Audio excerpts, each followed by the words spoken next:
Mane sukrėtė Margaritos istorija. Negaliu jos pamiršti. Ta rytą, kai ją sutikau, ketinau išsimaudyti.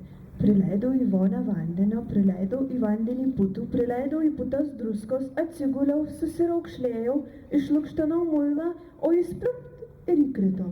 Pagausiu, pagausiu, pagausiu. Paliečiu muilą ir jis išslysta. Pagausiu, pagausiu, pagausiu. Aš į dešinę ir muilas į dešinę, aš į kairę ir muilas į kairę.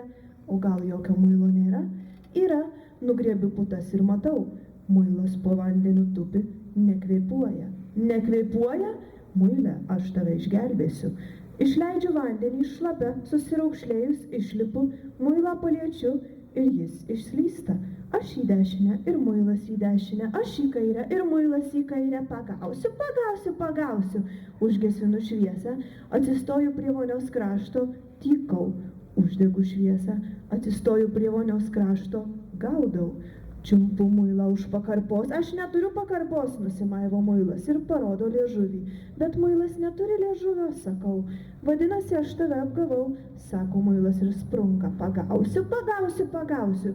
Muilas lysta turėklais ir aš slystu turėklais. Muilas valgo vištieną, aš irgi valgau vištieną. Muilas skambina mamai, aš irgi skambinu. Muilas lysta į laiptinę, aš irgi bėgu į laiptinę, šlapia ir aukšlėta. O laiptinėje muilo nėra. Kiek čia daug durų, kokios visos gražios, gal matėte mano muilą? Klausiu kaimyno iš pirmo buto. Nemačiau, bet jums nederėtų bastyti šlapiai. Aš šiek tiek susigėstu ir užtrenkiu durimis. Gal matėte mano muilą?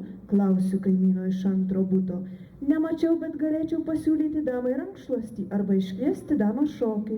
Aš šiek tiek susigėstu ir užtrenkiu durimis.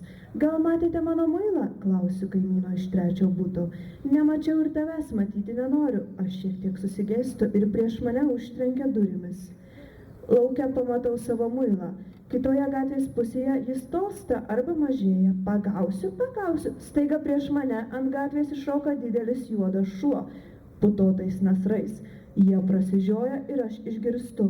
Nebijok, sako man šalia stovinti moteris. Nebijok, cerberiukas nieko nedaro. Gerai, atsakau. Aš Margarita, sako ji. Ir paėmusi už rankos, nusiveda mane tuo keliu, kuriuo ir ketinau eiti.